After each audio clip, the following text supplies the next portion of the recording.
April, selamat datang di session April. Seperti bulan kemarin kita udah tahu ya tentang semesta mendukung, ya kan?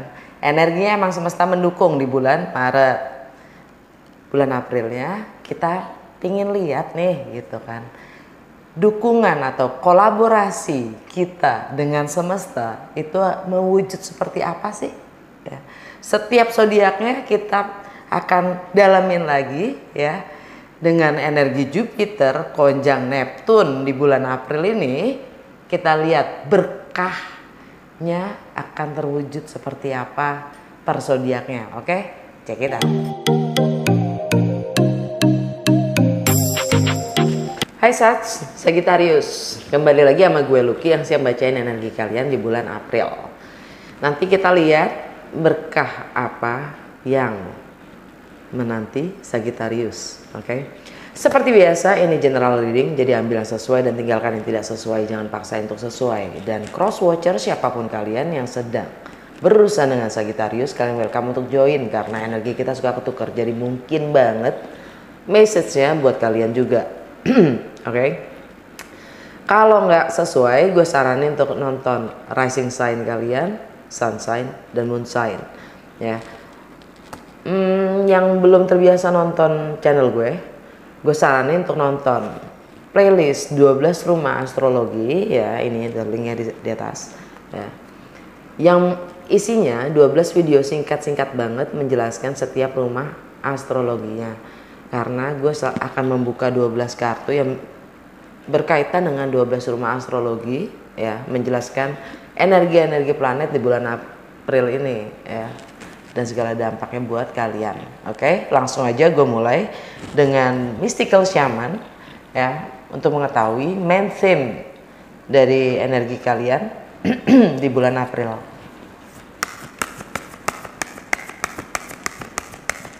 Main fokus dan energi. Completion, under the deck, upper world.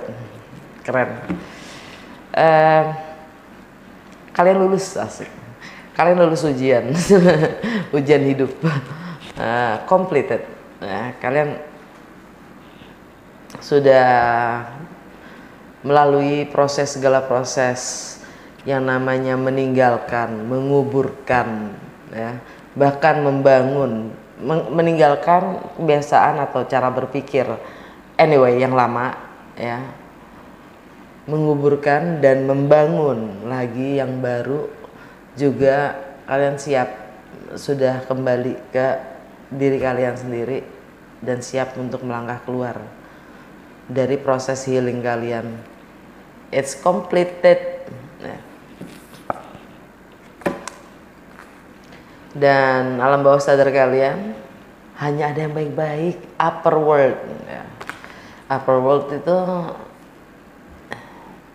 spiritual, bukan spiritual ya. Ya, bukan kegelapan, hanya ada yang terang. Kalau the lower world itu kegelapan, ya kan? Oke. Lanjut, gue langsung ke Lenormand ya, kartu Lenormand. Untuk mengetahui berkah apa yang menanti Sagittarius di bulan April. 3 kartu aja please. Berkah yang menanti Sagittarius di bulan April. Ulala, langsung loh, the sun.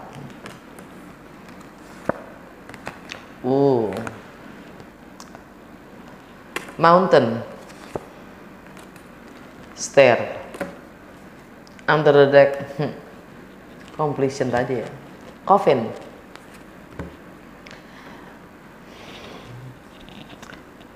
Berkah selalu sejalan dengan challenge. Kalau ada berkah yang sifatnya instan, pasti nggak lama juga gitu. Pasti hilangnya juga cepet, sekedarnya aja gitu. Ya. Kalau ada challenge ya, it's for good gitu kan. Jadi jantung bacaan kalian mountain, challenge. Ya. challenge yang kalian harus, ya itu kan mountain itu, gunung itu kan ya kalian harus mendaki gunung, challenge-nya gitu. Cukup berat menurut kalian, tapi itulah kebenaran gitu kan. Di sana ada kebenaran, dan di situ juga ada pencerahan, dan di situ juga ada kebahagiaan. Sekali lagi, kalian punya pilihan. Nah, the stairs nomor 22, kuantum. Pilihan itu sendiri. Karena intinya ini di bulan April ini ada Jupiter konjung Neptune ya. Tema secara global, secara umum ya, Jupiter konjung Neptune di Pisces ya. Jadi energi double, it's about spiritual awareness ya. Jadi kesadaran spiritual, terbangkitnya kesadaran spiritual. Nah, kuantum ini, pilihan ini adalah kesadaran spiritual kalian sendiri.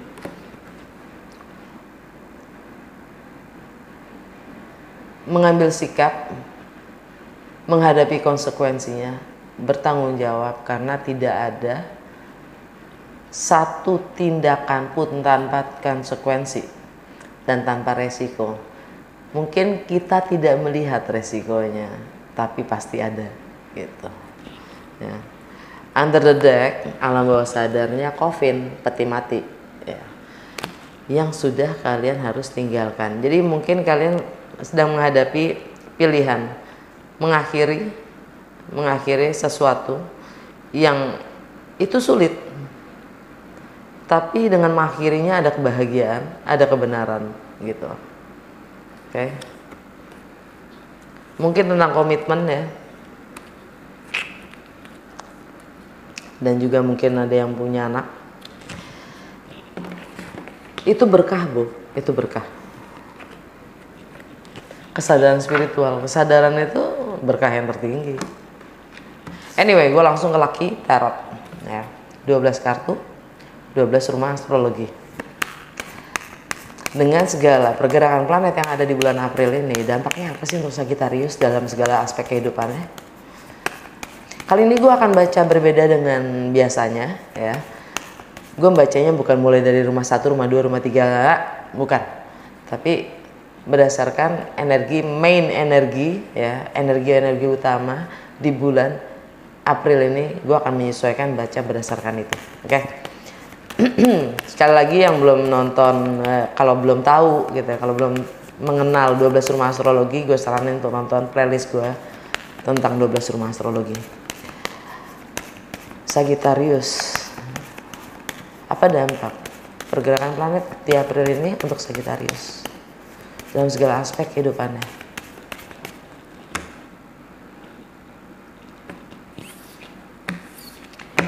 Ini general reading ya. Jadi kalau gue ngomong sesuatu itu mungkin ya nyerempet gitu ya. Kalau nggak sesuai, lagi-lagi nonton rising sun atau moon sign kalian. Rumah pertama, the Hierophant. Rumah kedua, the Fool. Rumah ketiga, the Hangman. Rumah keempat, the Chariot. Rumah kelima, the Emperor. Rumah keenam, the Wheel of Fortune. Rumah ketujuh, the Moon. Rumah kedelapan, the Empress. Rumah ke-9, the Hermit. Rumah ke-10, the High Priestess. Rumah ke-11, Death. Rumah ke-12, the Tower. Alright. Under the deck, Judgment. Dan ini contekan gua di bulan April. Tanggal 1 April ya, ada new moon di Aries. Rumah ke-1 sampai rumah 12 ini, karena gue lagi baca Sagittarius, jelas rumah pertama adalah rumahnya Sagittarius. Nah, kalau ada new moon di Aries, berarti rumah Aries itu ada di mananya Sagittarius? 2, 3, 4, 5. Sagittarius, Capricorn, Aqua, Pisces, Aries. Di rumah kelima. Ya. Kalian dapat The Emperor. Rumah kelima tuh apa sih? Tentang romance, love affairs, tentang kreativitas kalian, tentang project kalian, tentang anak-anak mungkin, tentang bagaimana kalian having fun, tentang jiwa kekanak-kanakan kalian, tentang masa kecil kalian. Kalian dapat The Emperor. Nah, jadi mungkin untuk beberapa dari kalian ini tentang romance, untuk beberapa dari kalian ini tentang project kalian, ya kan? Untuk beberapa dari kalian ini tentang anak-anak, whatever. The Emperor. Ini energi Aries itu sendiri ya. Dia tahu bagaimana bersikap. Dia akan mengambil kendali dan kuasanya akan atas hidup dan nasibnya sendiri. Dia akan bersikap dan mengambil tindakan. Ya. Dan mungkin dengan energi New Moon in Aries itu ada sesuatu yang baru. New Moon itu konotasinya selalu dengan sesuatu yang baru. Ya. Mungkin new love, ya. Ada yang lagi bersemi, ya. Mungkin ada yang lagi bersemangat untuk membangun atau membuat project baru. Ada yang akan punya anak mungkin. Anyway, itu tanggal 1. Tanggal 5 ya, Venus masuk ke Pisces. Venus masuk ke Pisces. Pisces ada di rumah keempat buat Sagittarius. Pisces rumah keempat. Rumah keempat itu tentang home, family, foundation, emotional stability. Ya.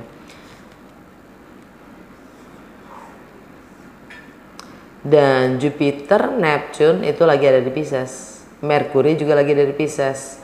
Kita baru aja meninggalkan Pisces season. Jadi kalau Venus masuk ke sana, artinya your value system, ya, bagaimana sistem kalian menilai, menghargai, apapun itu, termasuk relationship, ya, termasuk harta, benda, materi. Kalian dapat The Chariot. The Chariot ini energi Cancer. Rumah keempat itu secara original, linknya memang rumahnya Cancer. Ya. Kalian sanggup mengendalikan, ya, negatif dan positif dari diri kalian sendiri. Kalian sanggup mengontrol diri kalian sendiri, dan kalian akan mendapatkan kemenangan karena kalian mampu mengendalikan diri, ya, dari kekurangan dan kelebihan kalian sendiri. Yang jelas kalian juga akan memulai sesuatu yang baru. Kalian akan mulai berbagi, menciptakan suasana. Kalian siap memulai sesuatu yang baru. Ya. Entah itu memperbaiki rumah, ya, entah itu memperbaiki komitmen atau rumah tangga, ya, keluarga. Kalian siap berbagi. Entah mungkin ada yang mungkin mau merit, ya, bisa jadi.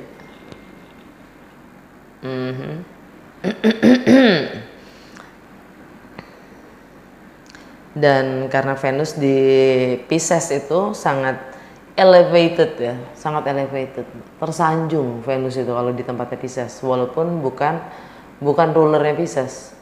Venus itu rulernya Libra dan Taurus. Tapi begitu masuk ke Pisces dia nyaman banget. Karena Pisces all about unconditional love. Jadi berbagi itu, jadi kalian juga tahu bagaimana mengendalikan diri, menggunakan kuasa. Jadi akan diri kalian sendiri, ya. Karena mengendalikan diri itu adalah kuasa yang paling besar dari seseorang. Bukan menguasai orang lain, tapi menguasai dirinya sendiri.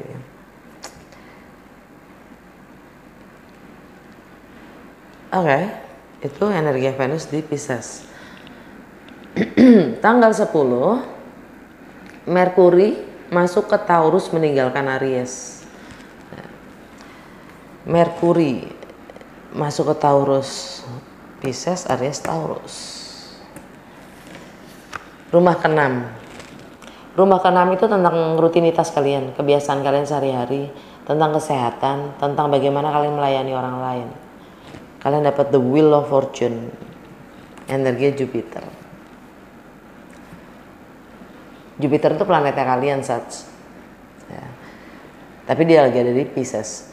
Anyway, dengan Merkuri di sana, ya, Merkuri di Taurus itu, Merkuri itu planet Merkuri ya. Merkuri itu tentang persepsi, mindset, tentang komunikasi, ya.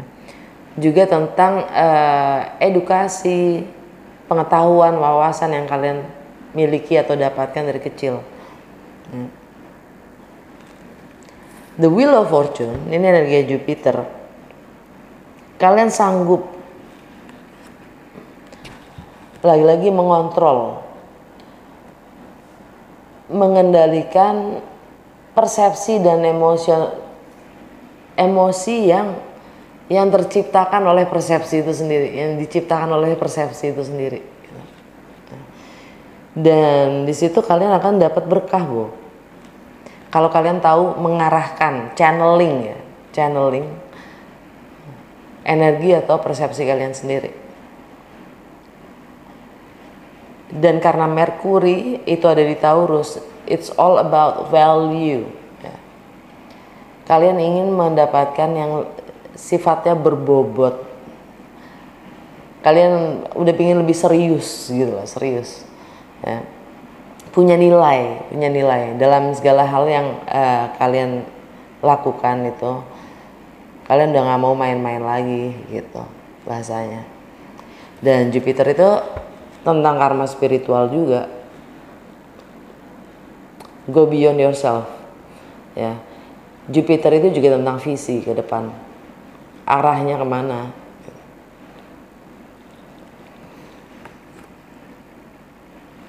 Kalian udah ya dengan energi Merkuri di Taurus, dampaknya di bulan April ini kalian akan lebih channeling ya mindset kalian untuk channeling, maksudnya mengarahkan fokus kalian kepada your life purpose gitu, tujuan hidup kalian. Long term goals.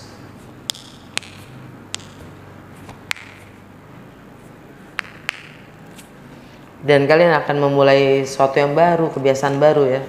Anyway, tanggal 12 Jupiter konjang Neptune di Pisces. Kalau kalian mampu mengendalikan diri kalian sendiri ya, itu berkah doangan. Dan kalian pasti dibimbing dalam keseharian kalian ya. Mengendalikan diri kalian tuh kadang-kadang kita di luar kemampuan kita ya. Kita menghadapi sesuatu yang jauh lebih besar daripada kita, energi yang jauh lebih besar daripada kita. Kita dibikin oleh semestanya gitu ya, untuk tidak berdaya, tidak mampu lagi berkehendak selain menerima. Semakin kita menolak, semakin kita ini gue nggak mau gini, kenapa harus gini ya? Menerima. Semakin kalian menerima, mengikuti, go with the flow, ya, kalian akan dibimbing.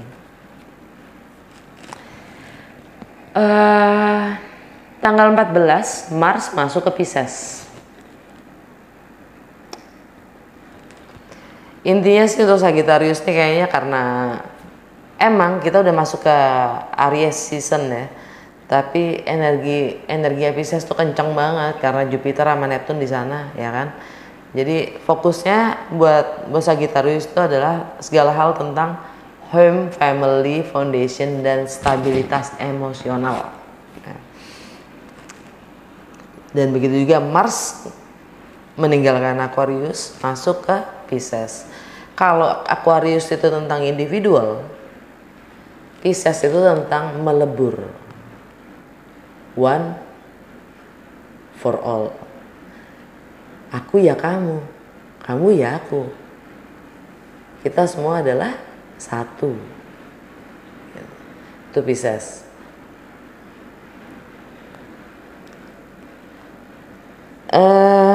Mars itu tentang tindakan, apa tingkah laku kita, tindakan kita ya. Mars itu sifatnya warrior, survival, patriotik ya, patriot, entrepreneur, tapi juga martir karena dia di Pisces.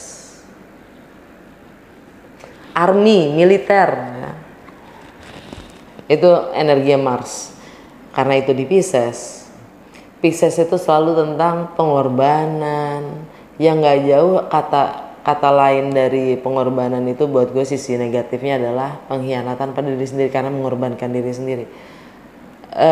Martir itu sendiri ya. Setiap orang berbeda, jadi ambil secara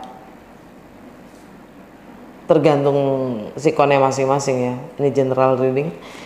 Dan dengan Mars di Pisces, kalian akan berkorban, melakukan pengorbanan, menerima, mulai menerima, tidak lagi melawan mungkin. Karena kalian dengan energi Chariot ini, kalian akan mengendalikan, mengontrol diri kalian ya, untuk mencapai kemenangan, mengalah untuk menang. Kurang lebih gitu.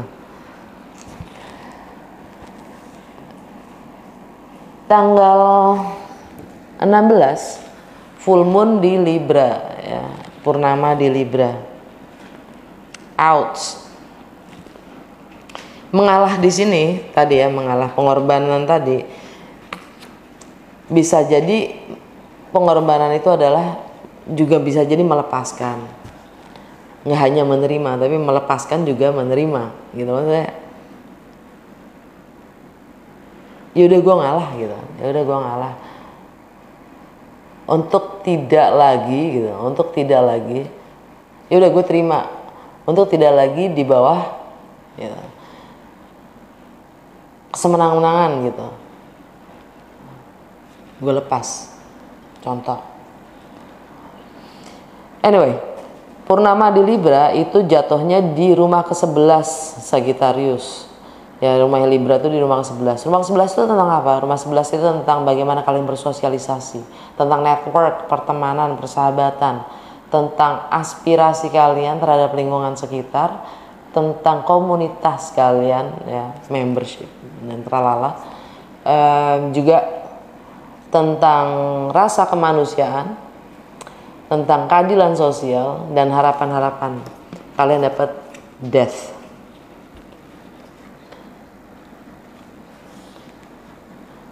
Coffin tadi ya, kalau di Lenormand peti mati. Death ini meninggalkan,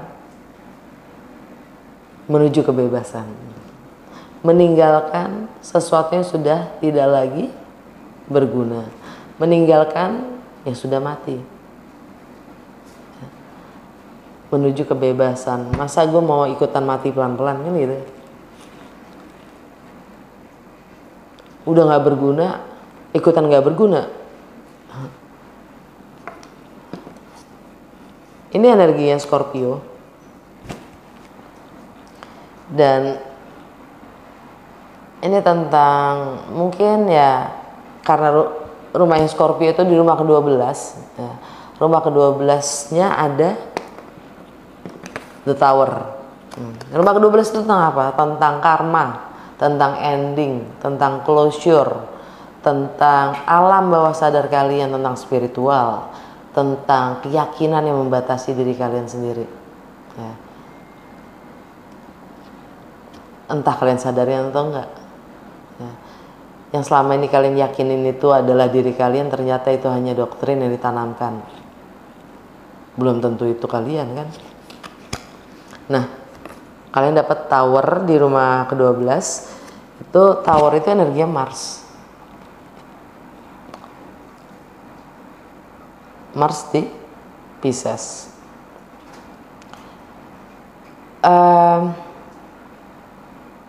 Kalian dengan energi Tower itu adalah kalian ada gebrakan-gebrakan, shocking moment ya, sesuatu yang sifatnya mendadak dan tiba-tiba, nah, yang mungkin disruptif banget, mengganggu banget ya. Tapi ada transformasi perubahan di situ karena mungkin ada yang jatuh, rusak, dan itu sebenarnya adalah berkah ya. Karena kita menjadi mempunyai kesadaran, entah itu menerima atau melepaskan ya. Karena Mars masuk ke Pisces lagi, menerima apapun itu karmanya, apapun itu pelajarannya ya. Menyadari juga tentang alam bawah sadar kita ya, alam bawah sadar kalian. Kita masih bicara tentang purnama di Libra. Karena demi keseimbangan ya, karena namanya Libra itu selalu tentang keseimbangan, tentang balance, tentang justice ya. Kalau emang udah nggak seimbang, kalau emang udah nggak balance, kalau udah nggak adil, nggak fair, leave it, nggak usah maksain kan. Bahkan menuntut orang lain untuk adil sama kita, karena kenyataannya memang sebuah kenyataan gitu loh. Hidup itu nggak adil.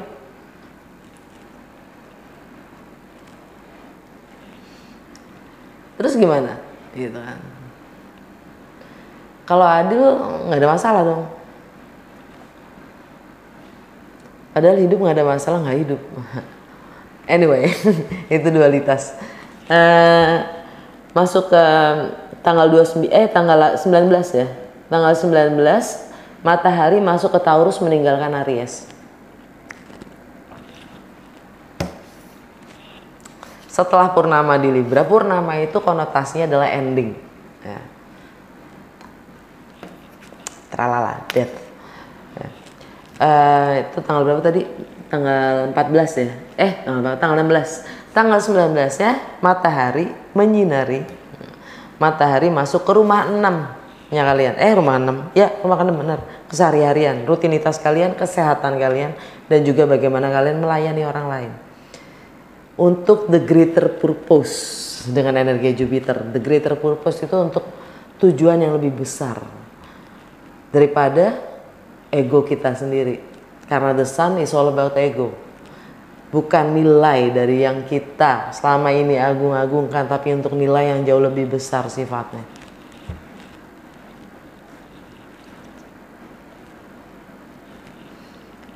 Terkadang kita harus mengorbankan gitu, mengorbankan apapun itu yang sifatnya duniawi untuk mencapai the greater purpose.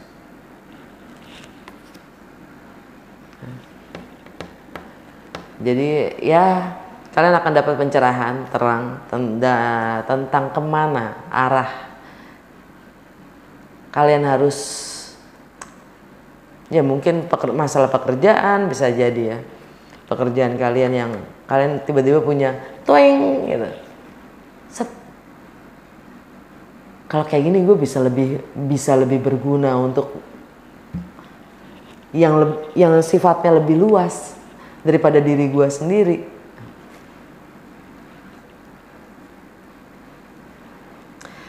Tanggal 29 Pluto retrograde di Capricorn.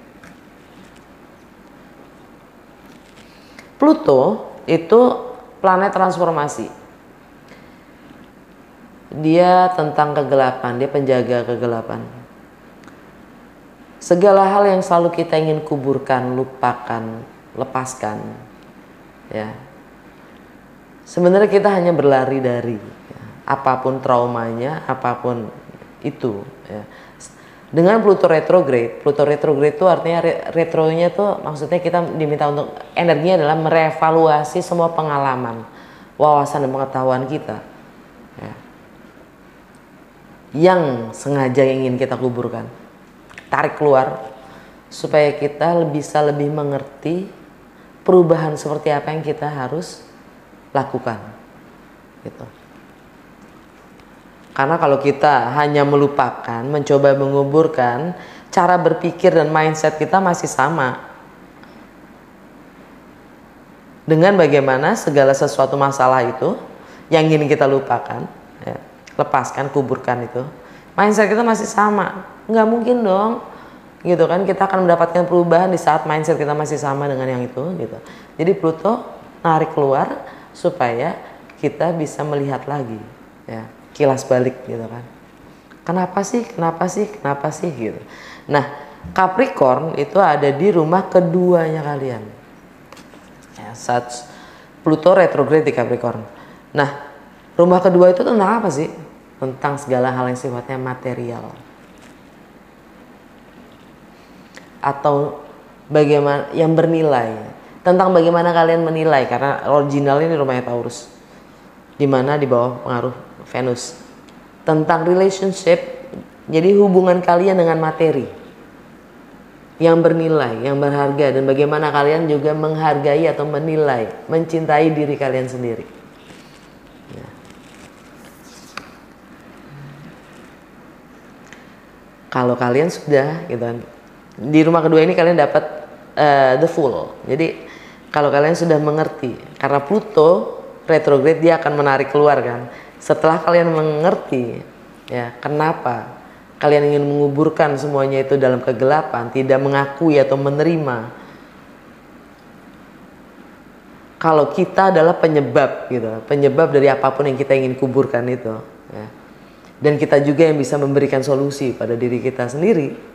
Di saat kita menyadari itu, kalian dapat the full, kalian siap menempuh, memulai segala sesuatu yang baru, ya.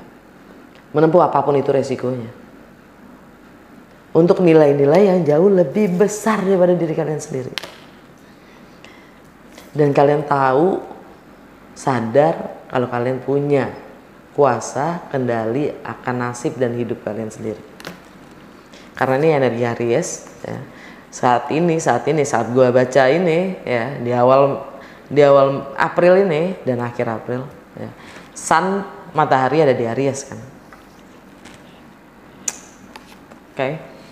Tanggal 29 yang bersamaan, dan masih tanggal 29 bersama dengan Pluto retrograde di Capricorn, Merkuri meninggalkan Taurus dan masuk ke Gemini.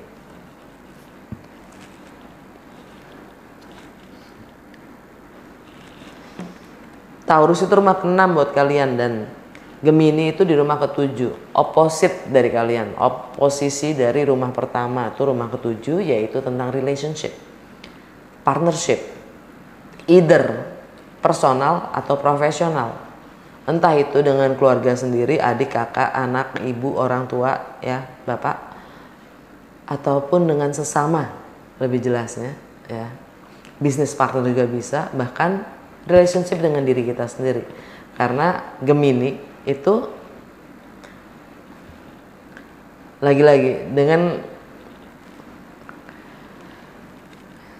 kita baru aja meninggalkan season Pisces kan, dimana Jupiter dan Neptune itu akan memberi kesadaran pada kita kalau kita semua itu adalah satu, gitu kan. We are one, gitu kan bahasanya. Kalau gue sakit, pasti lo ngerasain gak sakit. Kalau gue sedih, pasti lu juga ikut sedih. Ada perang di belahan dunia lain, kita ikut sedih, bukan?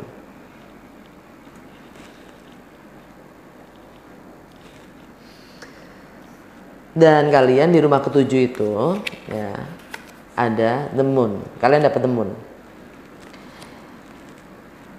The moon itu emosional kita, the emotional side of us, ya. Jadi mungkin buat kalian itu ketika Merkuri itu planetnya Gemini, gitu. Dia yang govern Gemini. Jadi dia pulang ke rumahnya, ya. Itu energinya double, Bo. Kalian sangat emosional dalam berrelationship, entah itu dengan partner kalian, entah itu dengan pasangan kalian, atau di bisnis, ya. Itu kalian akan sangat emosional. karena ya Merkuri double, karena Merkuri itu di rumahnya si Gemini gitu, balik ke rumah gitu, mudik, jadi energinya double, monkey chatternya keluar, ntar gini ntar gitu ntar gini ntar gitu, banyak khawatirnya, banyak was-wasnya, banyak ya, kurang lebih gitulah itu. Tapi secara kartu tarot, the moon itu energi Pisces, juga energi Cancer secara astrologi. Lagi ya. Pisces buat Sagittarius itu di rumah keempat, home, family, and foundation, dan emotional stability. Dan di rumahnya Pisces kalian dapat energinya Cancer. Di rumahnya Cancer ya ini, kalian siap memulai sesuatu yang baru. Mungkin beberapa dari kalian akan meninggalkan, ya. Beberapa dari kalian akan stay dan mengontrol diri. Sekali lagi, ini general reading. Kalau mau personal reading boleh kontak gue ya. Ada tertulis di box description nomor WA gue.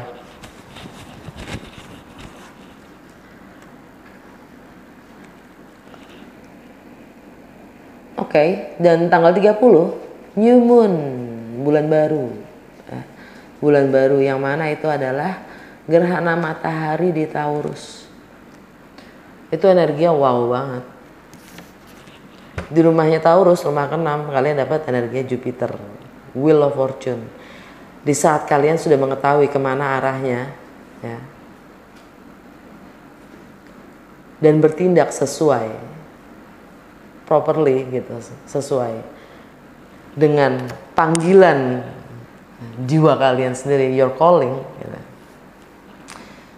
Itu berkahnya wow gitu loh. Karena Jupiter itu planet keberuntungan. Dan dengan energi Jupiter di rumah ke-6, kalian akan bisa lebih melihat secara detail, karena Jupiter itu planet terbesar ya, planet terbesar di galaksi kita. Jadi dimanapun si Jupiter itu berada, karena buat kalian ini, kalian dapatnya di rumah ke-6 ya. Jadi dalam keseharian kalian itu segala hal itu diperbesar sehingga kalian bisa melihat secara jelas gerhana matahari di situ. Oke. Nah, rumah mana yang belum gue jelasin, belum gue omongin adalah rumah pertama, rumah Sagittarius itu sendiri ya. Rumah pertama itu tentang bagaimana kesan orang lain terhadap kalian. Tentang bagaimana kalian merepresentasikan diri kalian sendiri. Kalian dapat di Hierophant. Di Hierophant itu energi Taurus. Tadi ada gerhana akhir bulan ada gerhana matahari di Taurus ya. Taurus ini di Hierophant ini tentang apa? Tentang komitmen. Orang melihat kalian atau kalian merepresentasikan diri kalian sebagai yang komit, yang patuh pada tradisi, institusi, keluarga, ya. Karena kalian menaruh nilai di situ, kalian pegang nilai-nilai itu. Dan ada gerhana matahari, artinya matahari yang hilang. Anyway, rumah ketiga belum gue jelasin. Rumah ketiga itu itu rumahnya Merkuri ya, rumah ketiga. Rumah ketiga itu tentang mindset kita, persepsi kita, tentang bagaimana kita berkomunikasi dengan lingkungan terdekat kita, aktivitas sosial kita, tentang edukasi, pengalaman, wawasan, pengetahuan yang kita dapatkan dari kita kecil hingga saat ini, ya, dan juga tentang higher education dan travel lokal. Bukan travel lokal ya, local travel maksudnya gitu. Kalian dapat the Hangman. Kalian tahu sebenarnya secara intuitif mungkin ya, kalian tahu mindset kalian sudah seharusnya berubah, tapi kalian belum mau berubah. kalian malah mengorbankan diri kalian sendiri. Mungkin karena ada ketergantungan, ada yang bergantung, ada yang tergantung. Anyway, ya, kalian mengulur-ngulur waktu untuk mengakhiri sesuatu yang sudah seharusnya kalian akhiri. Ini energi Pisces. Mungkin tentang home, rumah yang kontrakannya udah selesai, saatnya pindah rumah, atau tentang rumah tangga yang sudah berakhir.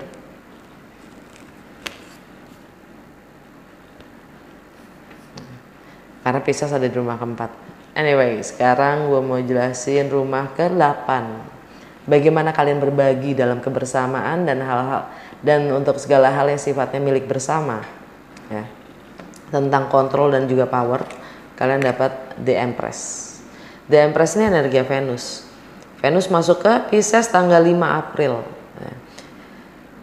Artinya selama Venus ada di Pisces, ya, sebelum meninggalkan Pisces, mungkin kalian energinya adalah kalian sudah siap melahirkan suasana atau situasi yang baru. Kalian siap untuk berbagi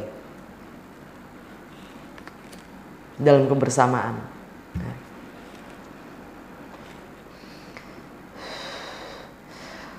Rumah ke-9, rumah originalnya kalian Saji, ya, rumahnya Jupiter, ya. Kalian dapat The Hermit. Rumah ke-9 itu tentang travel, tentang foreign. Travel itu segala sesuatu yang sifatnya berjarak, entah itu geografi, entah itu emosional. Foreign tentang segala sesuatu yang baru, asing, ya. Tentang perbedaan budaya, agama, latar belakang, juga filosofi atau bahkan hukum, dan juga tentang higher learning, ya. Kalian dapat The Hermit. The Hermit itu energi Virgo. Tapi di sini intinya adalah mungkin kalian akan mengisolasi diri, ya. Kalian masuk ke gua, ya. Entah, mungkin kalian akan meditasi, mencari jawaban dari dalam diri kalian sendiri, ya. Kalian lagi mencari hening, mencari jawaban dari dalam diri kalian sendiri. Karena Virgo itu juga di bawah pengaruhnya Merkuri. Tapi sifatnya internal dia, karena menganalisa secara internal dalam diri kita masing-masing, gitu kan. Nah, mungkin kalian akan mengasingkan diri, gitu, dengan energi The Hermit di situ. Karena kalian ingin melampaui batas-batas kalian, tapi kalian mungkin belum cukup menyadari apa sih yang membatasi kalian. Kenapa kalian merasa terbatasi, dan kenapa kalian tidak merasa mampu, atau kalian merasa tidak berkuasa akan sesuatu hal, gitu ya. Rumah ke-10, ya, yang tadi juga belum gue bahas. Rumah ke-10 adalah tentang karir, reputasi, long term goals, juga status sosial, dan juga konektivitas hubungan kalian dengan yang mempunyai otoritas. Kalian dapat High Priestess, lagi-lagi energi Pisces atau nggak Cancer.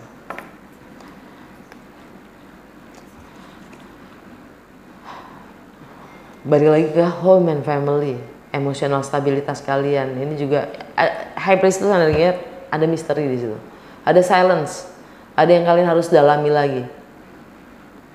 Mungkin juga tentang karma itu sendiri, karena ini energi Pisces. Pisces originalnya adalah rumah ke-12 tentang alam bawah sadar kalian sendiri, tentang keyakinan kalian yang membatasi diri kalian sendiri.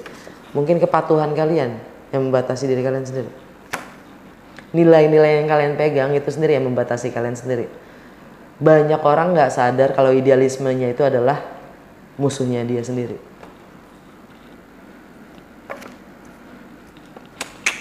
Alam bawah sadar kalian, judgment. Judgment itu artinya kalian dapat kesempatan kedua untuk memperbaiki atau mengakhiri suatu kondisi di mana kalian diminta melakukannya dengan pendekatan yang berbeda. Mungkin di masa lalu kalian sempat salah menilai. Segala sesuatu yang positif ternyata negatif. Salah menilai segala sesuatu yang negatif ternyata positif. Nah, Nah, kalian diminta untuk melakukan, kalian dapat kesempatan kedua untuk memperbaiki atau mengakhiri dengan pendekatan yang berbeda, yang the opposite. Oke. Udah segitu aja, semoga resonate dan berguna. Kalau iya jangan lupa untuk like, comment, and share.